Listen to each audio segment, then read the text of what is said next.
je vais vous expliquer pourquoi j'ai choisi cette A4 qui avait 2200 km et qui avait 17 ans seulement.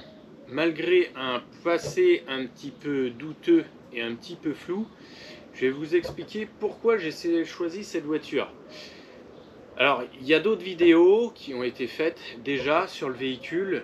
J'explique déjà une bonne partie de l'achat, mais là je vais expliquer pourquoi j'ai acheté celle-ci et pas une autre.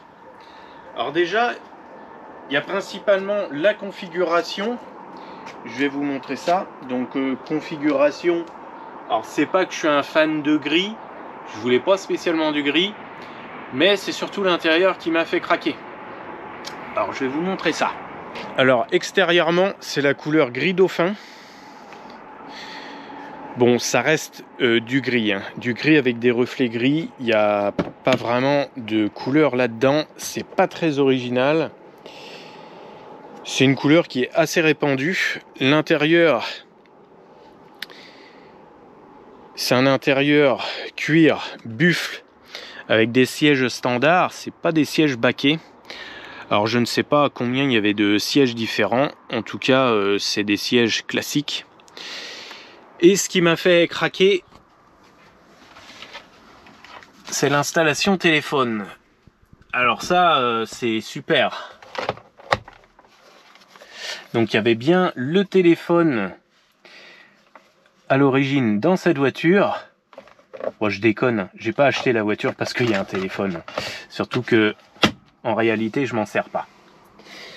Non, c'est vraiment la configuration. Donc l'intérieur, je trouve que cet intérieur lumineux en deux couleurs avec du ronce de plastique, parce que bon, un arbre qui fait ça, je sais pas c'est quoi comme arbre qui pourrait faire un motif un peu comme ça, mais enfin bon, c'est trop beau pour être tout simplement du bois.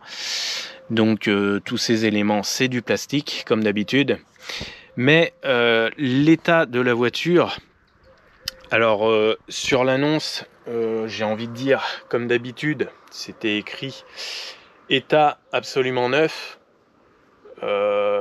avec quelques petites rayures et quelques petites bosses quand même, hein, parce que absolument neuf, non.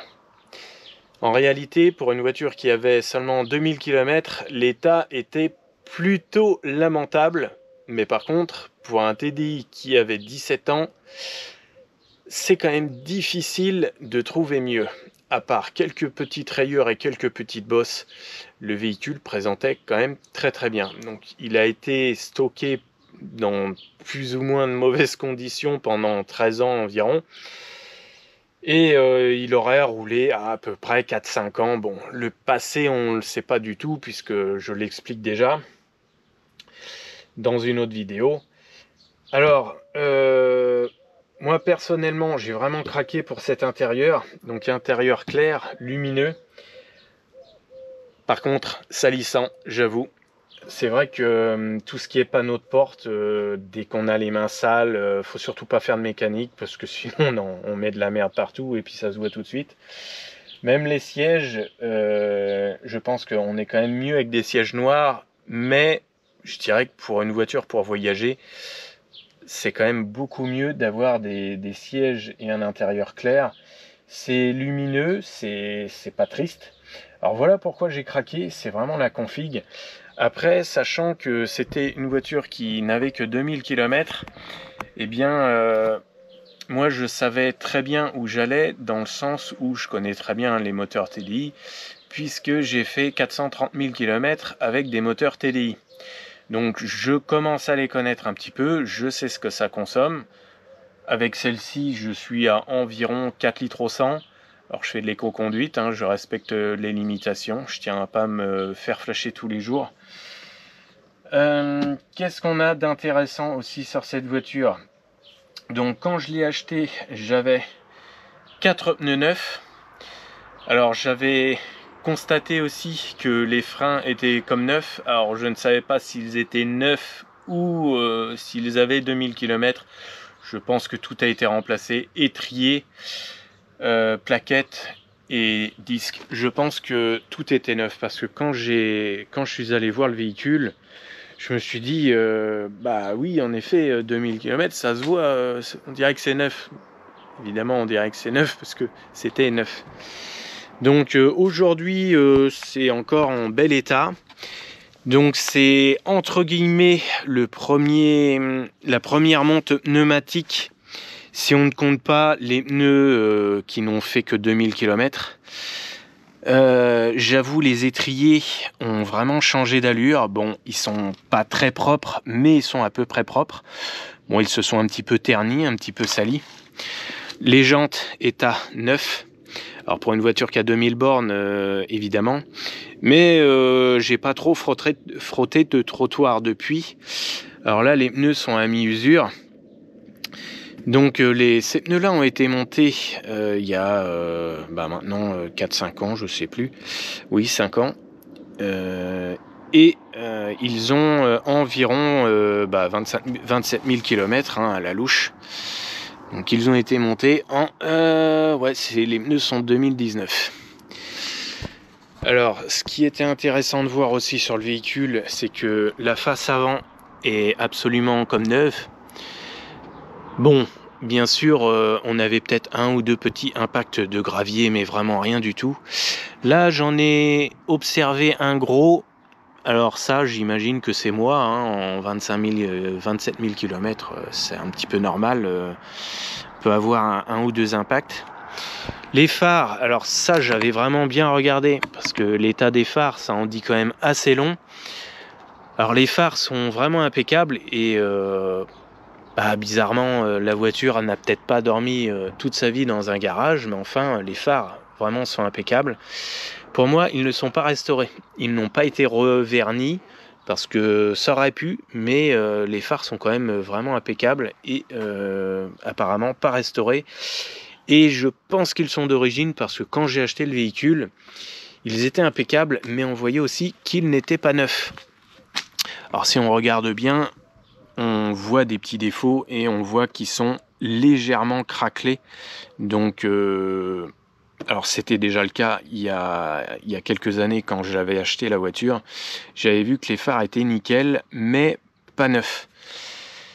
Donc, ici on voit quelques petits défauts. Alors voilà le plus gros défaut sur la carrosserie.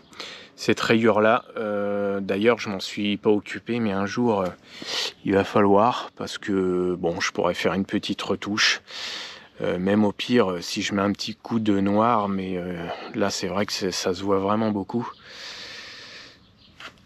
Alors autrement, on a quelques petites rayures sur la voiture, donc petites plus ou moins petites, parce que là c'est quand même assez profond, c'est bien frotté dans le vernis. Mais bon, ça reste vraiment des petits défauts. Et puis j'avais un bon frottement ici, donc qui part de là jusque là. Et puis ici c'est très légèrement enfoncé, mais ça se voit à peine. Donc c'est vraiment très léger. Donc des défauts carrosserie quand même assez minimes.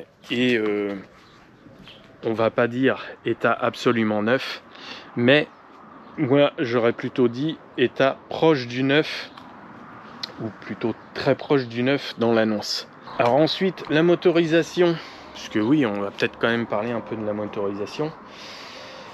Donc sachant que c'est un moteur qui a 2000 km, moi je me suis dit, en principe je suis tranquille au moins 300 000 bornes. Donc quand je l'avais emmené chez Audi, mon fameux ami chef d'atelier m'avait dit surtout la garde pas, tu vas être emmerdé sans arrêt, je te conseille de pas la garder.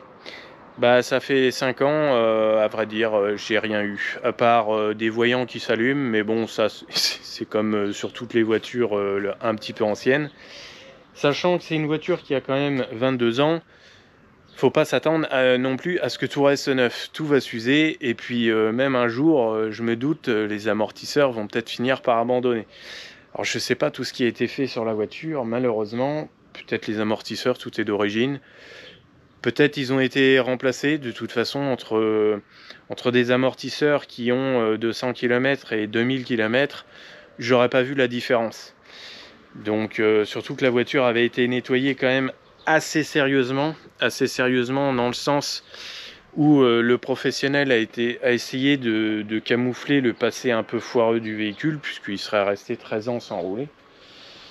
Et comme d'habitude, il m'a fait encore un paquet de conneries. Alors les conneries, c'est que comme il a frotté tout dans tous les sens, par exemple, eh bien cette lumière là, grosso modo elle est cassée. Alors j'ai essayé de bricoler, j'ai dû mettre une espèce de colle, mais bon, ça tient pas terrible, mais ça se casse plus la gueule, donc bon, faut pas y toucher. Mais oui, à frotter comme un couillon tous les plastiques et de partout. Donc faut savoir que l'intérieur était complètement crasseux.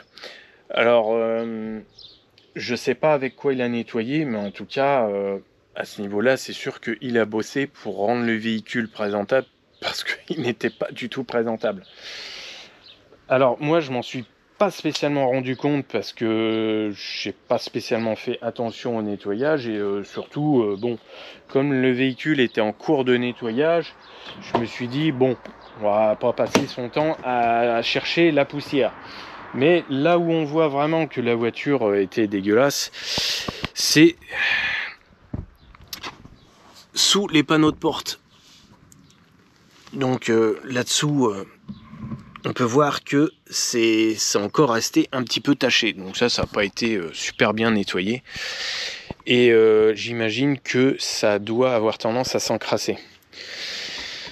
Alors à l'arrière, tout est neuf. Sauf le ciel de toit qui, comme par tradition, se casse la gueule. Donc ça, j'ai pas recollé. Donc on voit ce que ça donne au bout de quelques années. Bizarrement, je trouve que ça s'est décollé quand même très vite, parce que sur certaines voitures, au bout de 20 ans, c'est pas décollé. Par exemple, sur ma Passat de 99, c'est pas décollé, ou ça commence. Et sur celle-ci, qui a 4 ans de moins, bon, déjà, c'est finito, hein, c'est mort. Donc le véhicule était quand même bien complet. Alors ça, c'est quand même assez sympa. On a encore dans la coudoir la trousse de secours.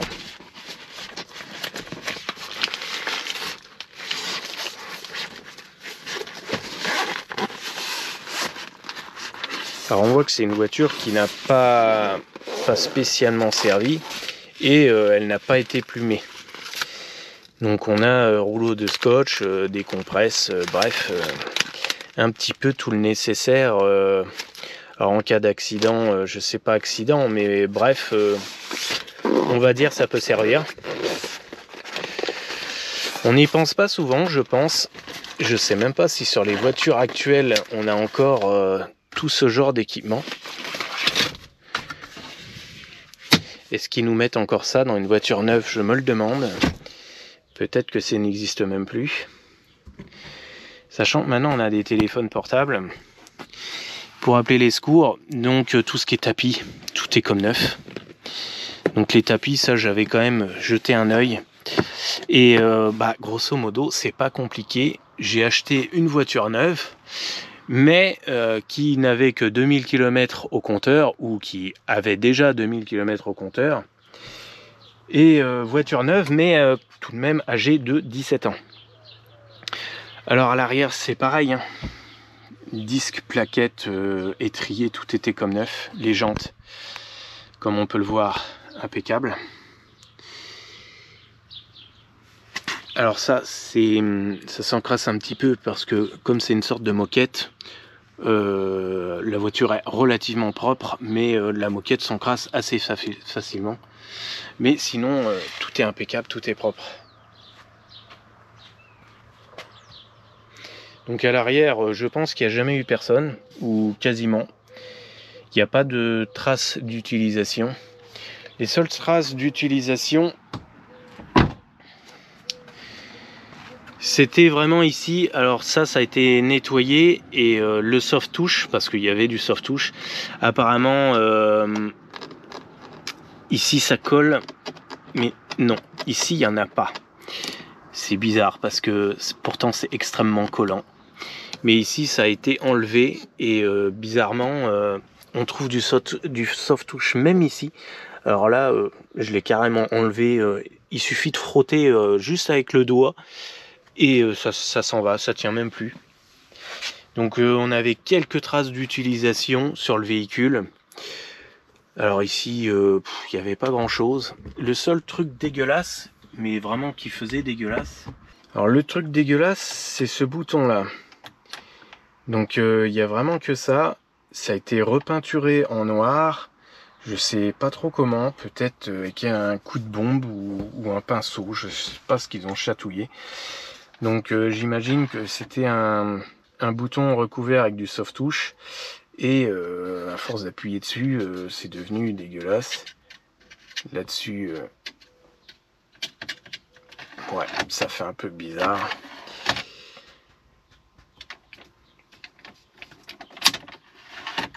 Donc état quasiment irréprochable. Alors là-dedans, c'est un peu scandaleux parce que là-dessus, ils ont mis du soft touch, donc ça sert à rien. Et ça a le don de faire vraiment dégueulasse, alors que il n'y a aucune utilité à mettre du soft touch là-dedans. Alors là, ça tient pas debout, c'est débile, mais bon, c'est comme ça. Donc comme c'est un TDI 130, on a une boîte 6. Donc ici, on a le cendrier, l'allume-cigare, qui est dissimulé.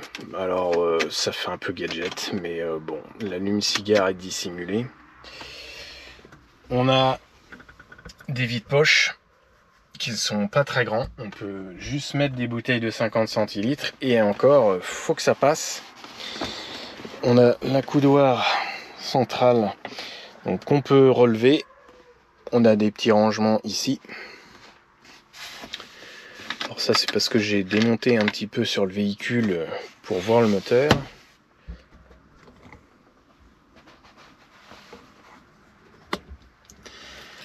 Alors quand j'ai acheté la voiture, ce qui est sympa, c'est que j'ai eu les deux clés, pas de problème.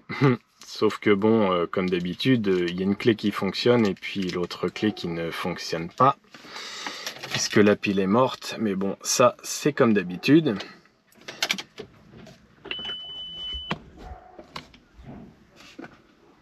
Donc elle a actuellement bientôt 30 000 km, elle a 29 800 km. En matière d'affichage, tout fonctionne. Tout ce qui est cristaux liquides, tout fonctionne parfaitement. Température, compteur, affichage, toutes les ampoules, contours, jauge de carburant, tout fonctionne comme neuf. Et surtout, il n'y a pas de jeu dans quoi que ce soit.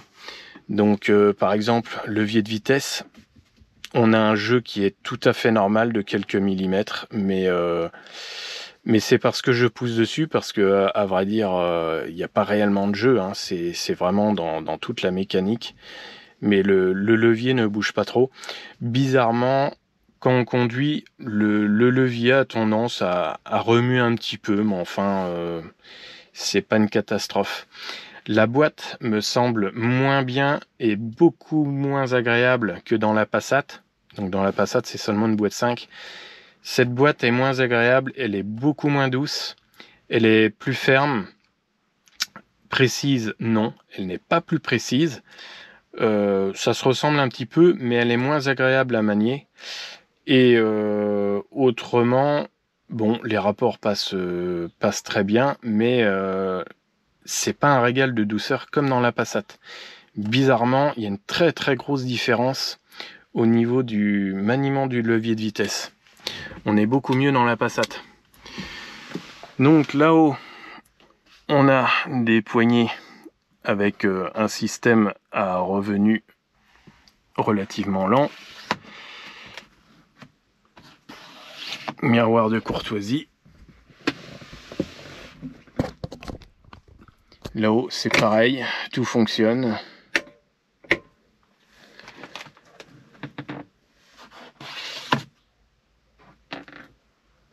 Et alors là, on va constater un truc, c'est que ça doit être une A4 et surtout une Audi.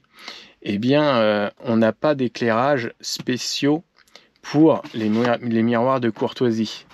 Alors je dis ça parce que justement, dans la Passat de 99, même si la Passat se voulait pas vraiment plus haut de gamme que ça, parce qu'après il y a eu la Phaeton, Phaeton, bref, dites comme vous voulez.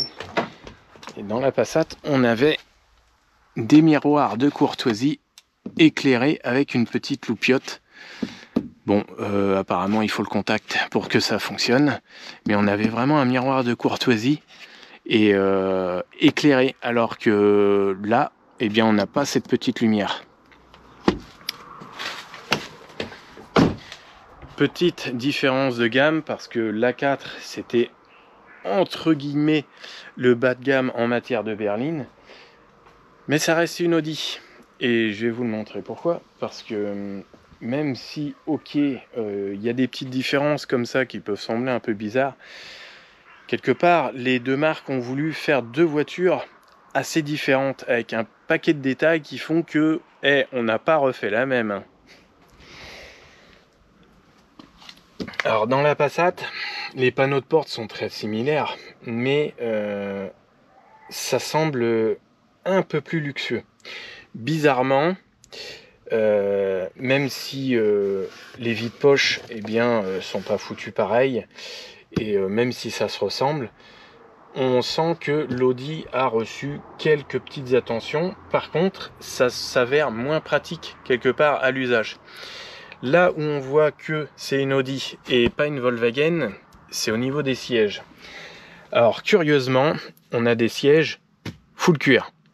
Donc full cuir, ça veut dire cuir, cuir, cuir, bon jusqu'en bas, cuir, cuir, cuir, cuir, bon jusqu'au bout, cuir, cuir. Mais ici, on a encore du cuir, alors que ici dans la Passat, ce n'est plus du cuir, c'est un simili. Alors ça, quelque part, c'est un petit peu la marque Audi, je pense. Alors en tout cas, dans ces années-là, on va dire, ils ne trichaient pas trop sur la camelote. Alors, on peut voir aussi que les tapis sont comme neufs. Alors il y a des surtapis, parce que pour ne pas salir, j'ai des surtapis pour ne pas les salir. Mais le tapis conducteur, on voit bien que la voiture n'a pas 200 000 bornes. Dessous, c'est pareil. Donc dessous, quand j'avais acheté la voiture, on avait encore les films plastiques. Eh bien, on avait les films plastiques qui étaient sous ces tapis, justement. On avait des films plastiques qui étaient posés encore sur les moquettes. Donc bon, ça fait quand même une évidence, la voiture avait bien 2000 bornes et n'avait pas vraiment servi. Alors le passé du véhicule, je le connaîtrai jamais parce que de toute façon, les professionnels nous cachent toujours tout, donc c'est pas la peine de poser une question, on saura rien. Alors dans le coffre aussi, on peut jeter un œil. Dans le coffre, c'est exactement la même chose. Alors à l'arrière, on n'a pas vraiment de défaut non plus. Défaut esthétique, ça reste de la crasse. Donc le seul défaut que j'ai constaté, c'est qu'il y a un peu de crasse derrière les feux. Pour nettoyer, c'est pas compliqué, il faut tout démonter. Bon, j'ai pas poussé le vis jusque là pour une raison simple, c'est que même si c'est pas un délit, ça reste un diesel et ce n'est pas une voiture que je m'amuse à exposer. Alors petit regret, c'est au niveau finition sur cette malle. Bizarrement, c'est une voiture très bien finie, très bien construite, assez bien étudiée. D'ailleurs, le châssis est quand même vraiment top, bien plus évolué que celui de la Passat. Détail de finition, là on a une sorte de, je sais pas comment on pourrait appeler ça. Je pense que soit c'est une petite soudure, soit c'est du mastic. Mais ça fait dégueulasse. Ça, c'est un peu dommage. Alors, c'est un petit détail, mais de chaque côté, on a une sorte de soudure ou de mastic. Enfin bref, ça fait un peu cache-misère. Ça, c'est pas terrible. C'est à peu près le seul défaut esthétique au niveau finition. parce que c'est vrai qu'au niveau finition, les défauts, eh bien, il n'y a pas grand-chose. Donc ça, c'est à peu près le principal défaut esthétique de finition que j'ai constaté. Bon, ça reste à l'arrière et ça reste quand même sur la malle, hein. Évidemment, on m'a quand même livré un véhicule avec le triangle. Heureusement, parce que le reste, c'est pas triste. Donc la voiture a une roue de secours donc identique. C'est une jante alu avec pneu d'origine qui n'a quasiment pas roulé. Comme j'ai crevé, j'ai roulé quelques jours avec, donc il est un petit peu sale, mais autrement ça n'a quasiment pas servi.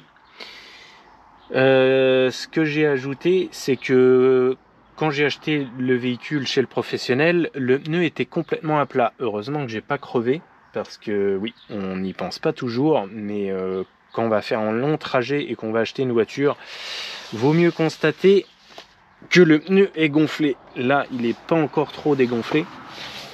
Et puis, bon, là-dedans, j'ai tous les outils. Donc, cri, outils. Donc, tout est complet.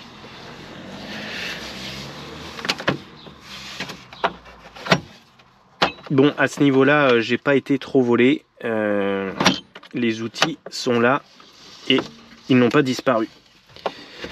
Tout ce qui est intérieur de coffre, tout est comme neuf. Alors on a une espèce de petit rangement, on a une sorte de partie encastrée. Alors là-dedans on peut mettre éventuellement une paire de gants par exemple. De l'autre côté on a à peu près la même chose, sauf que c'est un rebord d'1 centimètre. Là par contre on va pas mettre grand chose. On a des crochets d'arrimage. Donc aux 4 coins, il y a 4 crochets.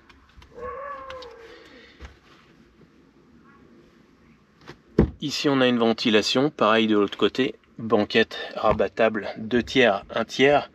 Et le truc intéressant, il est là-haut. Alors ici on a un subwoofer, je dirais un sub d'environ 20 cm. Ça donne une qualité de son assez incroyable. Donc là-haut on a une lumière, ça j'avais pas spécialement fait attention, mais on en a une deuxième à ras du sol. Alors celle-ci sera peut-être un peu exposée au choc. Par contre, celle là-haut, elle est un petit peu plus planquée. Bon, c'est sûr, la finition là-dessous, ça fait un peu à l'arrache. Je trouve pas ça parfait, c'est pas terrible. Mais en principe, on n'est pas censé regarder là-dessous. C'est vrai que ça aurait valu éventuellement un petit morceau de moquette, mais bon, pour ce que ça sert, c'est bien comme ça. Donc on a une cinétique assez particulière sur cette malle. Donc on a 2 vérins et puis on a tout un système de charnières assez complexe pour que la malle puisse s'ouvrir correctement, donc sans taper sur la voiture, et aussi la malle s'ouvre d'une manière à ce qu'on puisse éviter de se cogner là-haut, parce que se cogner là-haut, je dirais quelque part sur certaines voitures c'est assez facile. Là en principe on n'est vraiment pas censé se cogner, même quand on se penche, c'est normalement impossible de se cogner. Donc si la malle avait un système d'ouverture on va dire très classique, donc avec un système moins sophistiqué, je pense que la malle s'ouvrirait comme ça. Et là, oui, en effet, on pourrait se cogner, ce serait pas très pratique. Donc on voit que la malle s'ouvre plus qu'à la verticale. Donc on a carrément un petit angle. Donc ouais, c'est super bien foutu. À ce niveau-là, il n'y a pas photo. Ce que je regrette, c'est qu'à l'arrière, on a une serrure électrique. Alors ça, c'est le genre de truc que je n'aime pas du tout. Donc serrure électrique là-dessous. Alors pourquoi j'aime pas ? J'attendais pas un bouton ou une tirette de l'intérieur de la voiture. Mais le truc, c'est que si jamais ça marche plus, on fait comment pour ouvrir, sachant qu'il n'y a pas de serrure à clé ? Ouais. Enfin, espérons que ça tombe pas en panne, mais je crois que parfois ça tombe en panne. Bon, l'arrière de la voiture, comme c'est un diesel, on n'a pas d'échappement visible. Donc l'échappement, il est planqué là-dessous. C'est un double sortie. Bon, pas forcément très joli. Franchement orienté vers le sol. Après, le dessous de la voiture, j'avais jeté un œil. Et c'est vrai que elle était vraiment impeccable. Donc il n'y a rien de cassé, il n'y a rien de frotté, il n'y a rien d'abîmé. Les trains roulants, tout était impeccable. Quand j'avais vu la voiture, j'étais quand même assez conquis surtout de l'état des dessous. Parce que je regarde aussi beaucoup les dessous. Donc les bas de caisse en plastique sont là uniquement pour terminer la voiture, mais ça n'apporte pas vraiment de galbe. C'est pas particulièrement décoratif. On voit qu'il termine un peu la voiture. Donc là, on a un petit peu de forme ici. Autrement, les portes sont quand même assez simples. C'est pas une tôle avec une carre ici, mais on n'en est pas loin. Donc les dessous de la voiture, c'était super propre. Ça, j'avais regardé. Alors j'avais regardé aussi, c'était les points de levage au niveau du cri. Et bien à ce niveau-là, c'est pas compliqué. On voyait que la voiture n'avait pas roulé, tout était comme neuf. D'ailleurs, les dessous, tout est impeccable. Donc on n'a pas d'éléments de cassé, il n'y a pas de choses suspectes. Donc là, on voit les points de levage. Ici, c'est vraiment comme neuf. C'est nickel. Si on met un peu de lumière, voilà, on voit l'état. La peinture est encore là. Il n'y a pas de peinture arrachée, il n'y a pas de corrosion. Tout est impeccable. C'est juste éventuellement un peu poussiéreux, mais c'est tout. On peut acheter un œil aussi dans le compartiment moteur. Donc ici, j'ai fini par nettoyer un petit peu, mais c'est encore un peu crasseux. Ça pourrait être plus propre. Mais j'avais pas trop pu regarder parce que justement, quand j'avais vu la voiture, eh bien, c'était bardé de poussière. Poussière de lustrant.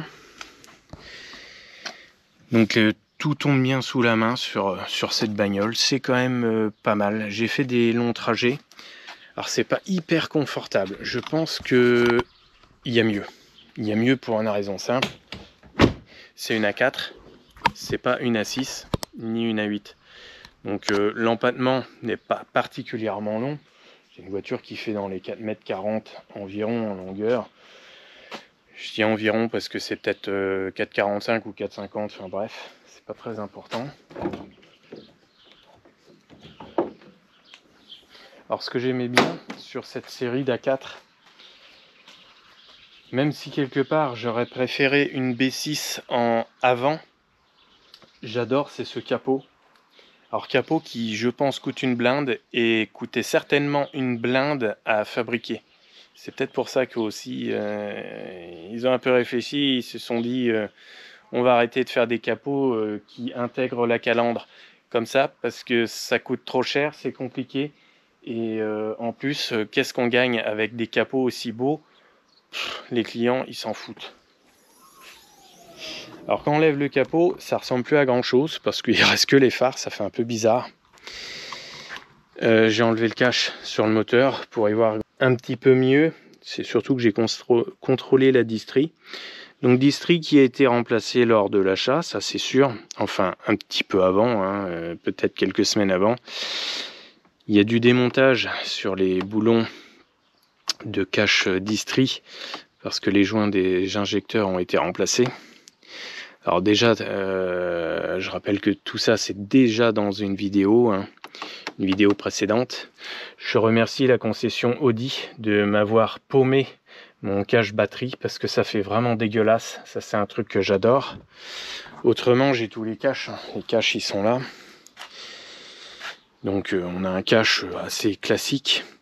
Par contre je me suis aperçu que dessous la mousse qui était collée sous le cache Eh bien, elle est vraiment tombée en miettes petit à petit. Je sais pas si en concession ils l'ont virée carrément, mais il n'y a plus rien. Alors que normalement on avait une mousse sous le cache. Bon. Alors là-dessous, dans l'ensemble, c'est propre. C'est propre une fois avoir nettoyé parce que bah, c'était pas propre. En concession, il m'avait même carrément mis un coup de nettoyeur un peu partout, ce qui m'avait pas spécialement plu parce que je savais pas trop ce que j'allais faire du véhicule, si j'allais le garder ou enfin bon. Donc j'ai fini quand même par un petit peu nettoyer le véhicule et puis de toute façon je le garde. Problème rencontré jusqu'à présent, à part des pertes de puissance, rien. Il y a éventuellement un voyant de frein, voyant d'ABS qui s'allume. Bon, c'est pas bien important.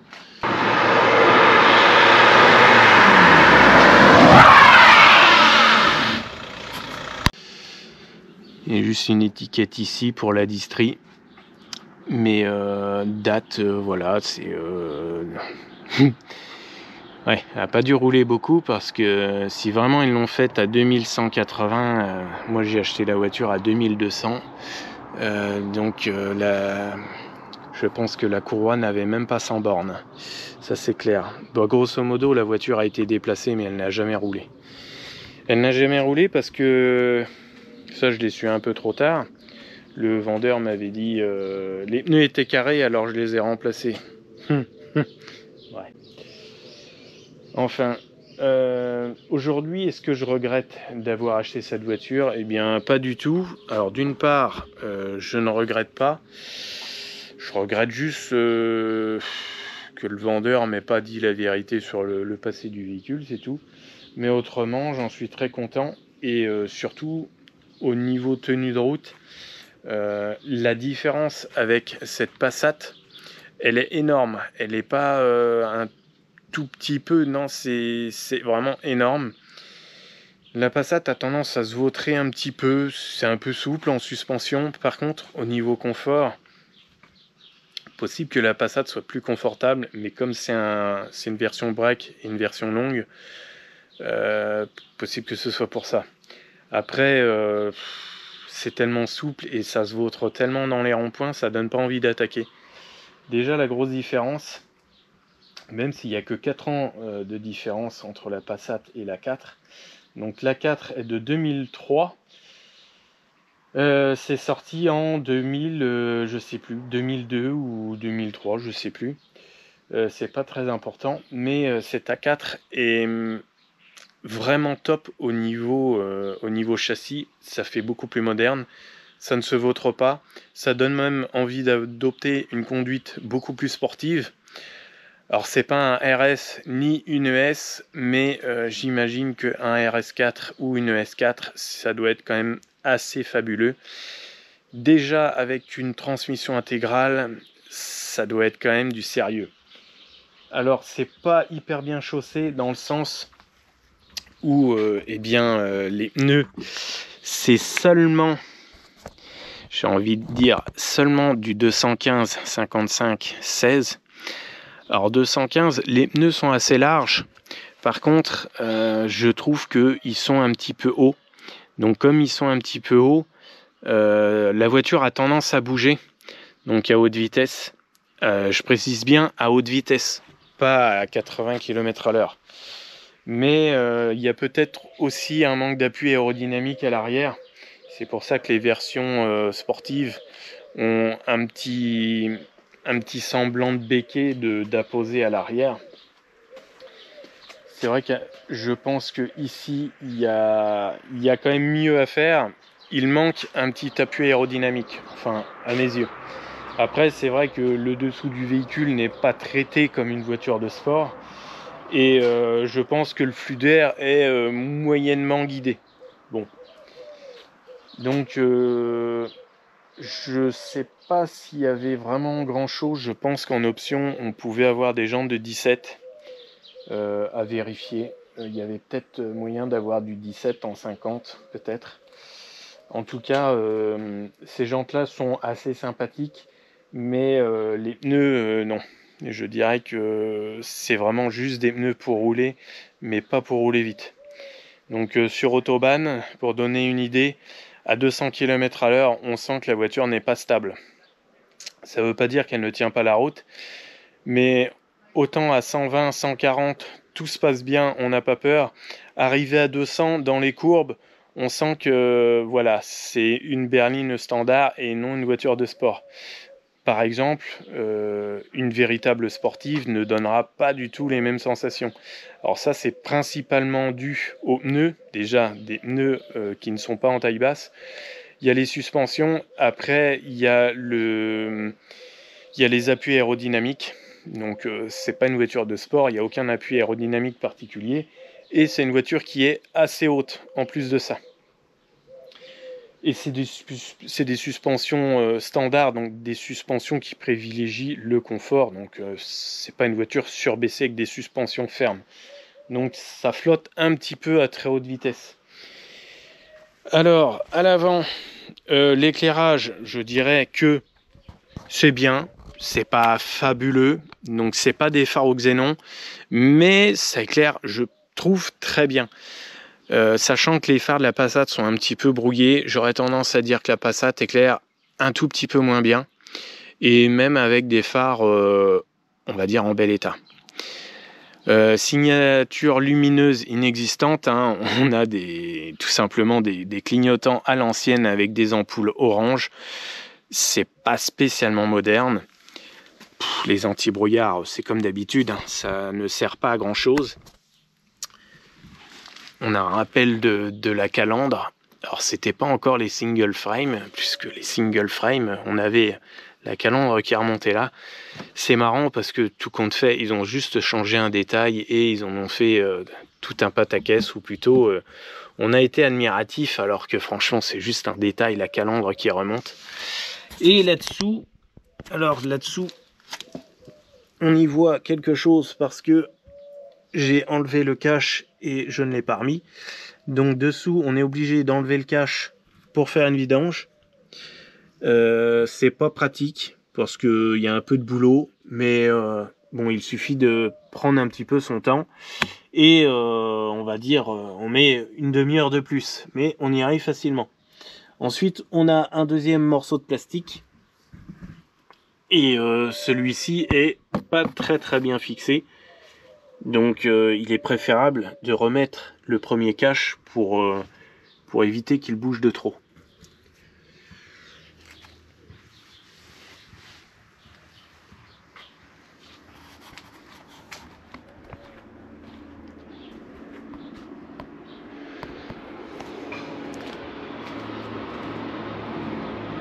Alors on a un vérin qui nous tient le capot.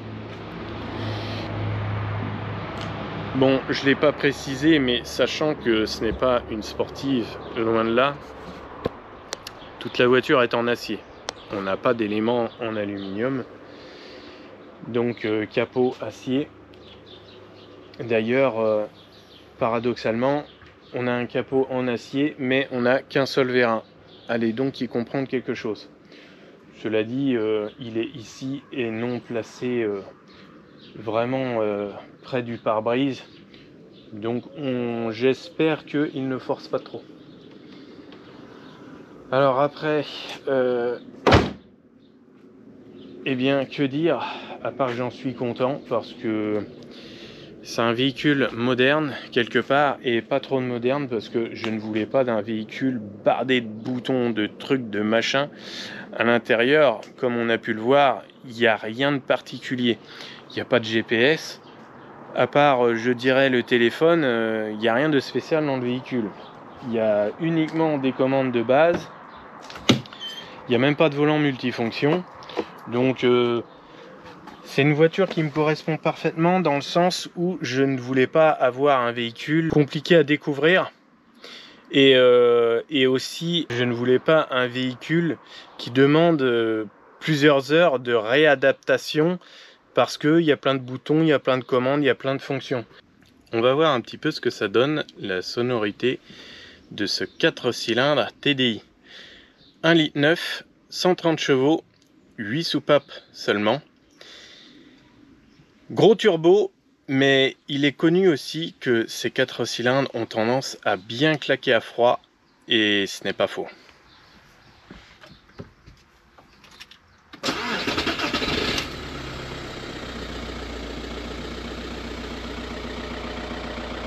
C'est vrai qu'à froid, ça claque un petit peu, ce n'est pas très agréable. À chaud, ça va déjà un petit peu mieux. Mais c'est vrai que ça pète assez fort. Extérieurement, c'est un peu la même chose, ça s'entend. On entend bien que c'est un poêle à fioul.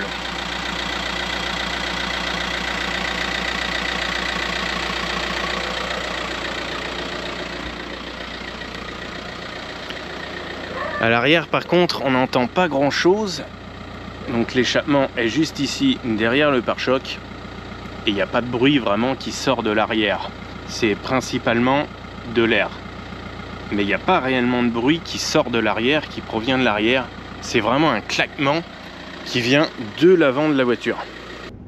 Alors à bord de cette A4 TDI, bien c'est assez facile à prendre en main déjà, ça je dois le dire. C'est un peu comme une Golf, une voiture assez standard. Donc position de conduite très bonne, tout tombe sous la main, les vitres électriques par exemple. On a la commande du rétroviseur électrique droite et gauche, donc ça c'est pareil, ça tombe sous la main, impeccable. Pour ouvrir la porte, c'est pas très compliqué, on n'a pas vraiment d'effort à faire, hein. On a juste 2 doigts à lever et c'est beau. On a les fermetures, condamnation des portes ici. Les phares sur le côté, bon, pas très compliqué. Klaxon sur le volant des 2 côtés, pas très compliqué à trouver. Alors on peut klaxonner ici, mais ça fonctionne aussi en bas, donc pas très compliqué de klaxonner. On peut même appuyer au milieu, ça fonctionne aussi. L'autoradio est assez simple à utiliser aussi.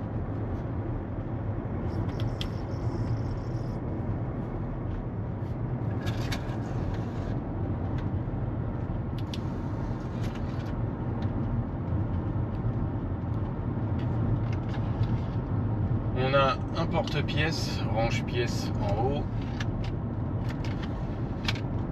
Un porte-gobelet, mais un seul, hein, pas 2, parce que ça coûte cher. Sur ma Passat, bizarrement, j'avais un double porte-gobelet. C'est un peu bizarre, mais c'est comme ça. Donc la 4 ne se voulait pas du tout un très haut de gamme dans la gamme Audi. C'était quasiment un bas de gamme. Bas de gamme, mais qu'on pouvait optionner pour avoir quelque chose d'un peu plus chouette. Donc on avait tout de même des intérieurs spécifiques, on avait beaucoup d'options, des options cuir, des options tout ouvrant, toute une panoplie de moteurs plus ou moins puissants, avec notamment du V6, et en haut de gamme, très haut de gamme même, on avait les versions RS, mais pas sur cette version B6 phase 1. Alors la B6 phase 1 et quasiment, elle est quasiment identique à la B7, puisque la B7 c'est juste un léger restylage de la B6. Par contre la B7 elle reçoit le V8 et on a les versions S en B6 et B7. Donc en 6ème, si on cruise, ça fait pas de bruit du tout. Par contre, au niveau des accélérations, comme on va pouvoir le constater, enfin peut-être, ça siffle un petit peu, mais c'est pas exagéré.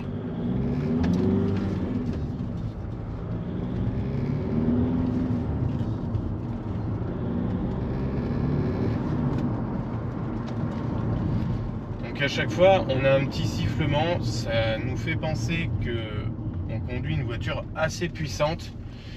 Mais c'est pas exagéré, ça souffle juste un petit peu. Par contre la sonorité est quasiment inexistante.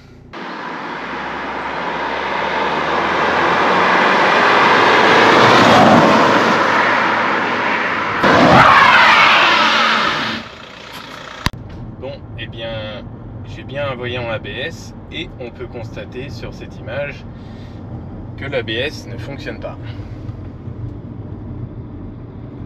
Donc les roues avant se sont bloquées.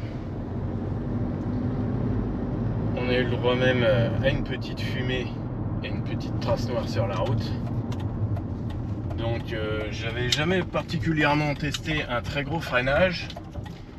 Alors c'est dommage parce que d'origine ça freine bien. Par contre sans l'ABS j'aurais tendance à dire que ça freine beaucoup moins bien. Parce que j'ai pas trouvé le freinage très puissant en glissant. Donc en glissant de l'avant, grosso modo, il nous reste surtout du freinage sur le train arrière. Et comme le freinage sur le train arrière est quand même assez léger sur les voitures, alors sur les voitures classiques, sauf sur quelques véhicules sportifs comme les Porsche 911 ou des voitures qui ont un moteur central arrière ou à l'arrière.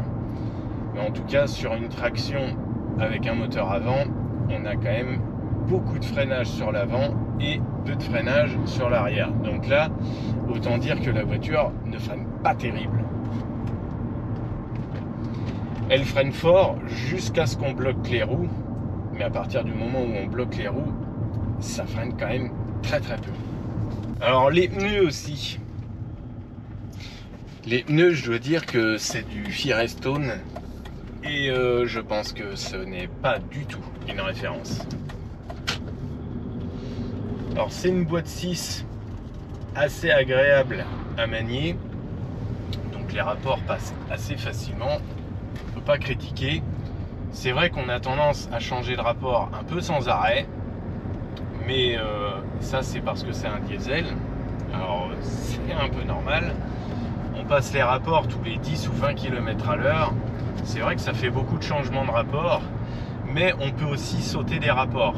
Si on a une conduite assez dynamique, on peut passer de la 3e jusqu'à environ 70-80 km à l'heure et on se met direct en 6, ça va très bien. On a une conduite un peu dynamique et en même temps on fait de l'éco-conduite et ça ne sert pas à grand chose de passer tous les rapports 4, 5, 6, c'est pas très utile. Si on veut une conduite dynamique, on va dire qu'on utilise les 3 premiers rapports, ensuite on se met en 6e, ça passe très très bien, on peut sauter les rapports et avec cette petite technique, on évite des changements de rapport qui vont peut-être user un peu plus la boîte et pour cruiser, ça sert à rien de passer la 4 et la 5.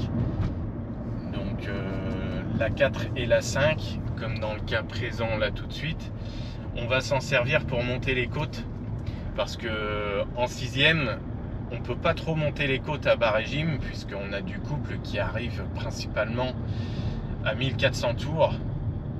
Donc quand on est à 1000 tours environ en 6e, c'est le gros défaut de cette voiture et de cette motorisation.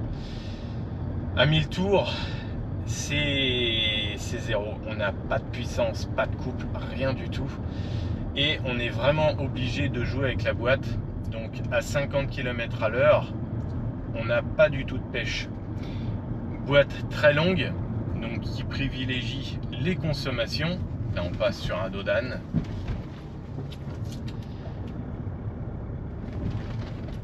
Alors sur les Dodan c'est ferme, c'est pas vraiment une suspension sport, mais ça reste assez confortable. Mais je précise, c'est quand même assez ferme. Alors c'est pas que c'est pas confortable, mais on sent qu'il y a une certaine fermeté. Et comme c'est pas une voiture très très longue, c'est ni une A6 ni une A8, j'imagine qu'une A6 ou une A8 de cette époque, eh bien ça va apporter un confort un petit peu plus royal. Là on reste quand même sur une Audi, pas d'entrée de gamme, mais presque. En dessous on avait uniquement l'A3 avec un empattement un petit peu plus court. Donc la 6e, bien sûr, certains diront que c'est une vitesse qu'on va uniquement utiliser sur autoroute, alors que en réalité c'est faux. On peut très bien rouler à partir de 55 en 6e, donc 55 au compteur, ça fait environ 50 km à l'heure. On va passer sous le pont pour voir un petit peu ce que ça donne. J'ouvre ma vitre, on va écouter la belle mélodie de ce 4 cylindres diesel.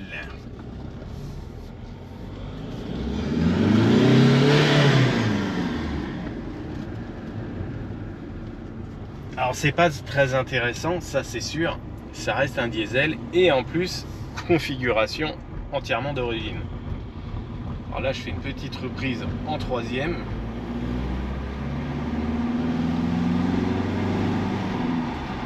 Vitre ouverte, et là je viens de passer la 6, je roule à 70. Si on veut descendre en consommation, c'est pas la peine de passer la 4 puis la 5.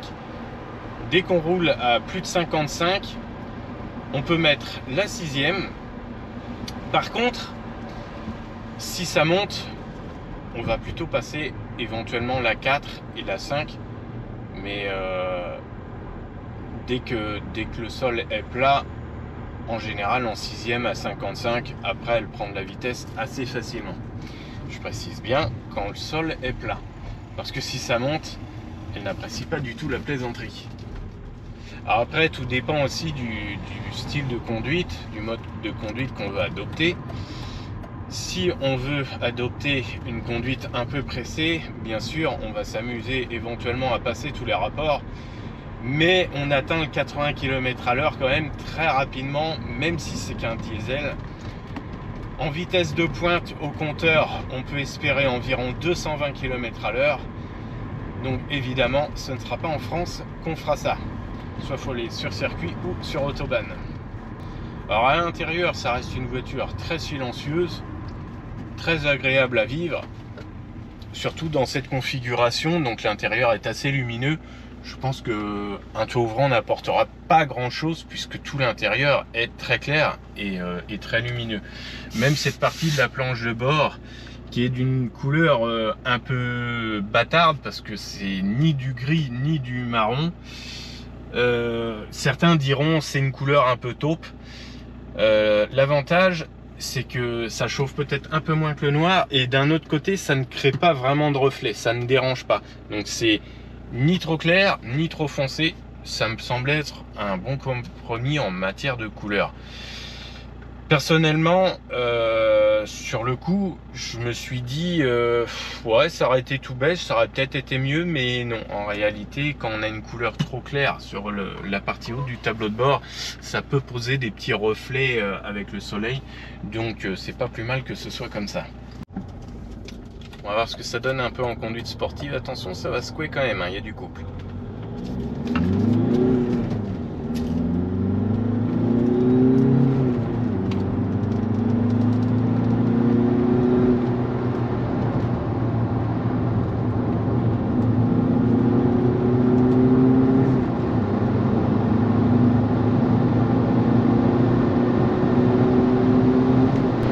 Le châssis était en top.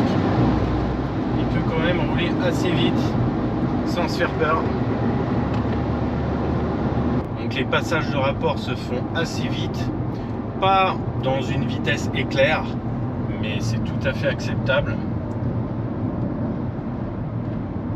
Alors la boîte est relativement longue, mais elle semble assez bien étagée, surtout pour la puissance. Alors comme on a 130 chevaux, on n'a pas de mal à faire des accélérations assez fulgurantes pour un simple diesel, surtout en 4 cylindres. Ça suffit largement pour s'insérer dans la circulation, ça c'est clair et net.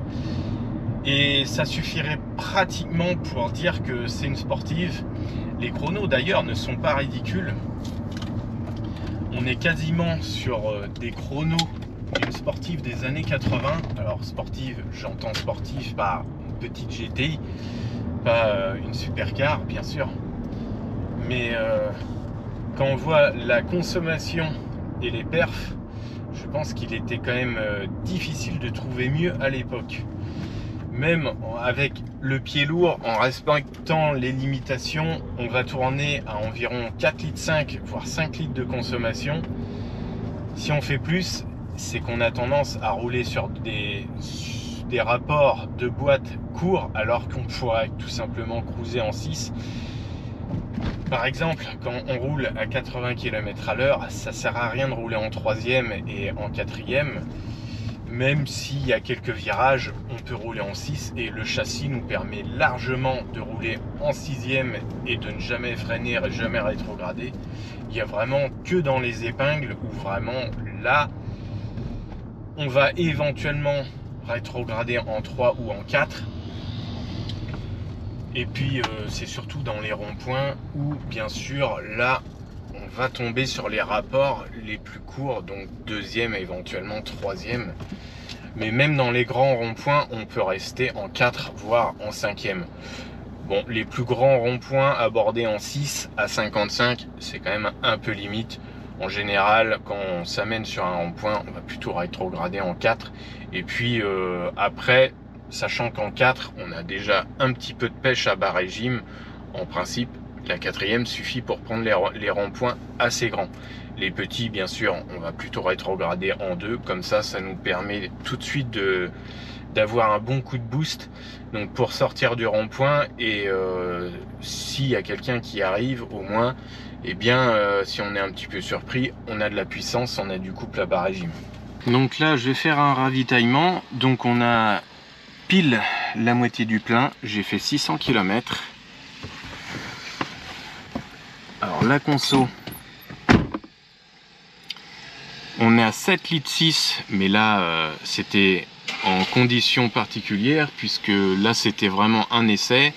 J'ai même fait du sur place, j'ai fait chauffer le moteur un petit peu sur place, donc on n'est pas du tout dans des conditions normales.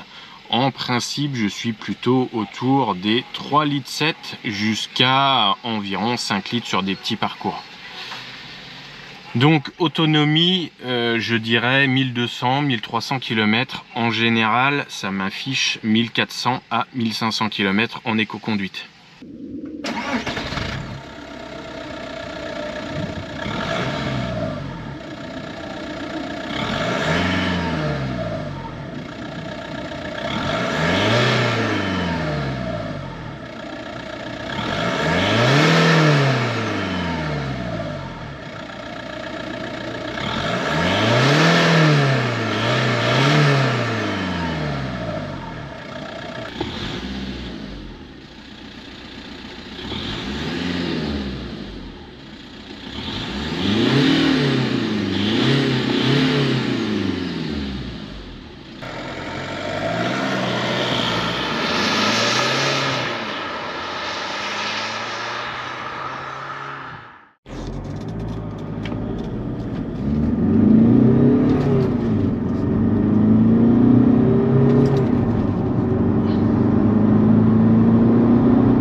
Donc la voiture est quand même hyper simple.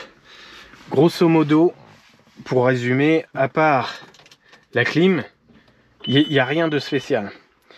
Donc on a Audi Concert, le poste CD ici. Poste CD, mais il n'y a pas de chargeur. Bon, ça simplifie un petit peu les choses. Et puis on a la clim ici. Mais sinon, bah, il n'y a rien de spécial, hein. Il n'y a absolument rien de compliqué dans ce véhicule. Et puis après, c'est les digivrages. Voilà, il n'y a absolument rien. Donc c'est une voiture super simple. On va dire très classique. Donc il n'y a pas de siège chauffant. Et alors quelque part, elle a à peu près tout ce que je recherchais.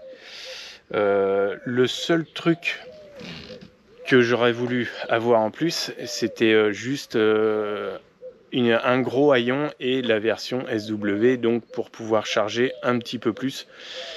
C'est le seul petit détail qui n'allait pas, mais j'ai préféré acheter celle-ci, sachant que c'était pas la version break ou la version avant ou la version SW. Aujourd'hui, on sait même plus ce qu'on doit dire.